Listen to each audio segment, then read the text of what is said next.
Hello and welcome दोस्तों। आप सबका एक बार फिर से स्वागत है इस नए एपिसोड में।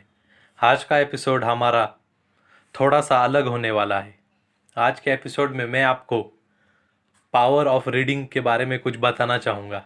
लेकिन वीडियो को शुरू करने से पहले मैं आपके साथ एक फैक्ट डिस्कस करना चाहता हूँ, जिसे सुनने के बाद शायद आप भी शॉक हो जाओगे और आप भी सोचने के लिए मजबूर हो जाओगे कि ये फैक्ट किस बारे में बता रहा है, क्या ये फैक्ट सही है और ऐसा अगर है तो ये क्यों है। तो आइए वीडियो शुरू करते हैं। एवरेज ह्यूमन अटेंशन स्पैन की मीनिंग है दोस्तों, a length of time for which a person is able to concentrate on a particular activity or subject. यानी कि अटेंशन स्पैन का मतलब है कितना वक्त आप अपने उस काम को फोकस्ड तरीके से कर पाते हो। इसका मतलब है अटेंशन स्पैन। और आज मैं अटेंशन स्पैन की बात इसलिए कर रहा हूँ क्योंकि एक रिसर्च के अकॉर्डिंग 2000 में एवरेज ह्यूमन अटेंशन स्पैन था 12 सेकेंड्स। और आज 2020 में एवरेज ह्यूमन अटेंशन स्पैन है 8 सेकेंड्स। यानी कि कोई अगर व्यक्ति फोकस तरीके से अगर काम करता है तो उसका एवरेज अटेंशन स्पैन सिर्फ 8 सेकेंड है। यानी कि वो सिर्फ 8 सेकेंड के लिए पूरी तरीके से 100% फोकस रहता है और उसके बाद वो उस काम से हटता है और दूसरे डाइवर्ट होकर किसी और थिंकिंग या थॉट प्रोसेस में लग जाता है। तो 2000 में हमारा एवरेज अटेंशन ह्यूमन स्पैन था 12 सेकेंड्स और आज हमारा अटेंशन स्पैन है 8 सेकेंड्स। तो ऐसा क्यों है दोस्तों? तो टेक्निकल यूनिवर्सिटी ऑफ डेनमार्क इसके रिसर्च के अकॉर्डिंग और माइक्रोसॉफ्ट की भी एक रिसर्च है। तो टेक्निकल यूनिवर्सिटी ऑफ डेनमार्क के अकॉर्डिंग आज एबंडेंस ऑफ इंफॉर्मेशन है। यानी कि बहुत ज़्यादा इंफॉर्मेशन है। आज जो हम एरा में जी रहे हैं, आज हमारे पास बहुत इंफॉर्मेशन है और पर seconds number of data produce होता है। यहाँ पे नंबर ऑफ बहुत ह्यूज क्वांटिटी में डेटा प्रोड्यूस होता है। लेकिन ह्यूमन अटेंशन स्पैन कम होने के लिए कुछ रीजंस है दोस्तों। जैसे कि आज जो इन्फॉर्मेशन हमारे सामने आती है वो बहुत शॉर्ट फॉर्म में, यानी कि बहुत फास्ट आती है और फास्ट चली जाती है। जैसे कि एक एडिक्शन टिकटॉक का हुआ था दोस्तों। यानी कि आप जस्ट स्लाइड कर रहे हो या फिर फेसबुक इंस्टाग्राम पर आप स्क्रॉल कर रहे हो, आप डाउन डाउन स्क्रॉल नीचे नीचे जा रहे हो और आप ये देख रहे हो कि नेक्स्ट क्या है, नेक्स्ट क्या है, नेक्स्ट क्या है। तो इससे क्या है, आपकी एक्साइटमेंट बढ़ जाती है और आपको लगता है कि इससे और क्वालिटी कंटेंट मिलेगा, इससे और क्वालिटी कंटेंट मिलेगा और आप इसी तरह से इन चीज़ों के साथ एडिक्ट हो चुके हो और इसी तरह आप स्क्रॉल करते रहते हो।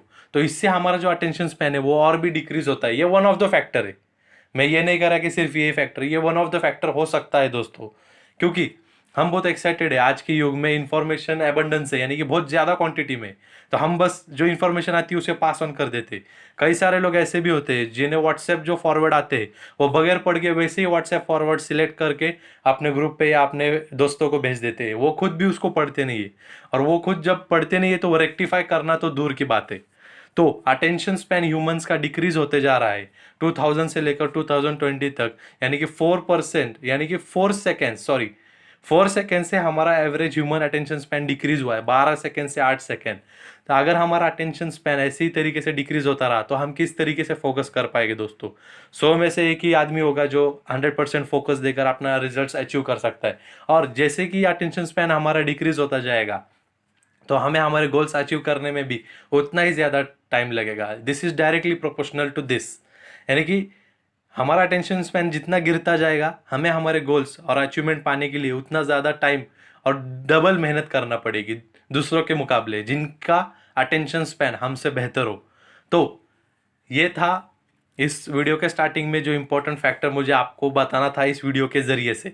तो आइए बात करते हैं इसको हम ओवरकम कैसे कर सकते हैं। तो इसको ओवरकम करने का बड़ा ही सिंपल और रीजनेबल कॉस्ट और एकदम फायदेमंद सॉल्यूशन है, वो है रीडिंग। यानी कि आपको बुक्स रीड करनी चाहिए, न्यूज़पेपर रीड करने चाहिए, जर्नल्स, आर्टिकल्स, ब्लॉग्स, ये आप पूरी तरीके से रीड कीजिए स्टार्टिंग से लेकर एंडिंग तक। और हो सके तो ज़्यादा से ज़्यादा बुक्स को रीड करना कीजिए, बुक्स रीड करने की कोशिश कीजिए। तो इस वीडियो का टॉपिक है द पावर ऑफ रीडिंग। तो आइए शुरू करते हैं। Number 1, reading facilitates life long learning. यानी कि आप रीडिंग करते रहोगे तो ये आपके लाइफ लॉन्ग लर्निंग के लिए रिस्पॉन्सिबल रहेगा। आप लाइफ लॉन्ग जितनी आपकी एज बढ़ती जाएगी उतना ज़्यादा आप गेन करते जाओगे नॉलेज सब्जेक्ट के रिगार्डिंग, और आप एक लाइफ लॉन्ग लर्नर हो जाओगे। और जब आप लाइफ लॉन्ग लर्नर हो जाओगे, आपने आप आपके आसपास जितने भी इंपॉर्टेंट करिकुलम है, जितने भी इंपॉर्टेंट सब्जेक्ट्स है, चाहे वो बिजनेस हो गया, स्पोर्ट्स हो गया, बॉलीवुड इंडस्ट्री हो गई, या मैन्युफैक्चरिंग सर्विस हो गई, इकोनॉमिकल सेक्टर हो गया, फार्मा सेक्टर हो गया, यानी कि जितने भी आसपास के हमारे सेक्टर्स है उन सब के रिगार्डिंग आपको इन्फॉर्मेशन, अपडेटेड इन्फॉर्मेशन आपको डेली मिलती जाएगी, जिससे आप आगे कई लोगों को सिखा सकते हो और आप खुद अपडेटेड रह सकते हो। और अगर किसी को आपने ये बात सिखा दी तो वो आपसे मोटिवेट हो जाएगा और वो भी लाइफ लॉन्ग लर्नर बनने के लिए आप ही की तरह कोशिश करेगा। तो लाइफ लॉन्ग लर्निंग हमारे ह्यूमन नेचर के लिए बहुत ज़रूरी है कि हम हमेशा अपने खुद को अपडेट करते रहिए। बड़े बड़े कंपनीज के सीईओ जैसे कि टेस्ला के सीईओ हो गए एलॉन मस्क, या फिर माइक्रोसॉफ्ट के सीईओ हो गए बिल गेट्स। तो ये आज भी बिल गेट्स के बारे में एक फैक्ट बताता हूँ दोस्तों आपको, हर 12 महीने में यानी कि हर एक साल में इन वन कंप्लीट ईयर वो 50 से ज़्यादा बुक्स पढ़कर रख चुके होते, यानी कि हर 12 महीने में वो 50 बुक्स कम से कम कंप्लीट करते हैं रीड करने के लिए। एलॉन मस्क की जहाँ तक बात करें दोस्तों, तो ये इनका जो है रीडिंग से ही इनको नॉलेज मिला है।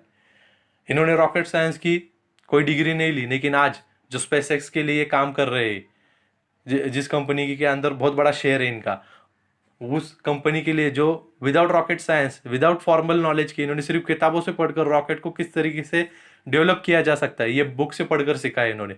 और rocket science one of the hardest subject है on this planet, on this earth. तो रीडिंग आपको लाइफ लॉन्ग लर्निंग के लिए मदद करेगा। सेकेंड फैक्ट है दोस्तों, students are less dependent on teacher, reading gives new ideas. जब आप रीडिंग की कोशिश करोगे, जब आपको रीडिंग की आदत पड़ जाएगी दोस्तों, तो आप टीचर के ऊपर कम डिपेंडेंट हो जाओगे और खुद इंडिपेंडेंट हो जाओगे। और जब आपको डाउट आएगा तभी आप टीचर के पास जाओगे। जब तक आपको ऑथेंटिकेट डाउट नहीं आता एकदम हाई लेवल का, तब तक आप टीचर के पास नहीं जाओगे, लेकिन खुद सीखोगे। और reading gives you new idea, ये इसका सेकंड पार्ट है, सेकंड पावर का। तो रीडिंग से आपको नई आइडिया भी मिलेगी और आप सेल्फ इंडिपेंडेंट हो जाओगे, यानी कि आसपास आपके टीचर नहीं है तो भी आप लगातार पढ़ाई करके खुद को इम्प्रूव कर सकते हो। और जहाँ पर आपको डाउट आया वहाँ आपको टीचर के पास जाना है और डाउट क्लियर करना है और आपने रीडिंग को कंटिन्यू रखना है। तो थर्ड पावर है दोस्तों, इम्प्रूव फोकस एंड कॉन्सेंट्रेशन। जैसे कि मैंने आपको बताया ह्यूमन अटेंशन स्पैन के बारे में, तो अगर आप रेगुलर 1 घंटा भी रीड करोगे तो आपका फोकस डायरेक्टली प्रोपोर्शनल है, आपका फोकस 100% इंक्रीज हो सकता है अगर आप रीडिंग की रेगुलर हैबिट बनाओगे तो।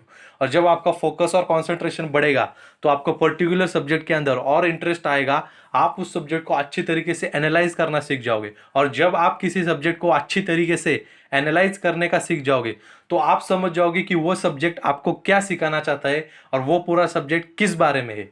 आपको उसकी डेप्थ में नॉलेज मिलेगी, और जब आपको डेप्थ में नॉलेज मिलेगी तब आप उस सब्जेक्ट के एक्सपर्ट बन जाओगे। देखिए दोस्तों, किसी भी फील्ड में अगर दुनिया में आपको एक्सपर्ट बनना है तो आपको कम से कम उस चीज को 10,000 घंटे प्रैक्टिस करना होगा। ये एक साइंस का फैक्ट है, प्रूफ फैक्ट है। आप कई मोटिवेशनल वीडियोस में ये फैक्ट शायद सुन चुके होंगे। आपको किसी भी फील्ड में अगर एक्सपर्ट बनना है तो आपको उसके लिए, उस फील्ड के लिए, उस सब्जेक्ट के लिए 10,000 घंटे आपको देना पड़ेंगे, यानी कि 5, 6, 7 साल तक आपको उसके अंदर मेहनत करना पड़ेगी। तब आप उसको लाइफ लॉन्ग के लिए आप उस सब्जेक्ट के अंदर वन ऑफ द एक्सपर्ट्स हो जाओगे इस दुनिया के अंदर। तो ये है द पावर ऑफ रीडिंग। इससे आपका फोकस, कंसंट्रेशन इंप्रूवमेंट हो जाएगा, आपको नए आइडियाज आ जाएंगे, आप इंडिपेंडेंट बन जाओगे और लाइफ लॉन्ग लर्नर आप बनते रहोगे। तो ये 3 पॉइंट थे जो पावर ऑफ रीडिंग है। आप इसको अगर इंप्लीमेंट करोगे तो आपको लाइफ लॉन्ग फायदा होगा। और अगर आपको ये वीडियो पसंद आए तो वीडियो के कमेंट सेक्शन में जाकर बताइए कि आप अभी कौन सी बुक रीड कर रहे हैं या फिर आप कौन सी बुक रीड करना स्टार्ट करने वाले हो। और अगर आप इस वीडियो को अच्छा लगा हो तो आपके दोस्तों के साथ शेयर कर दीजिए और लाइक कर कर हमारा भी मोटिवेशन बढ़ा दीजिए, ताकि इसी तरीके से नए अपडेट्स बुक्स के बारे में या फिर नए चैप्टर्स में आपको लगातार सिखाते रहो। तो thank you and once more happy Diwali.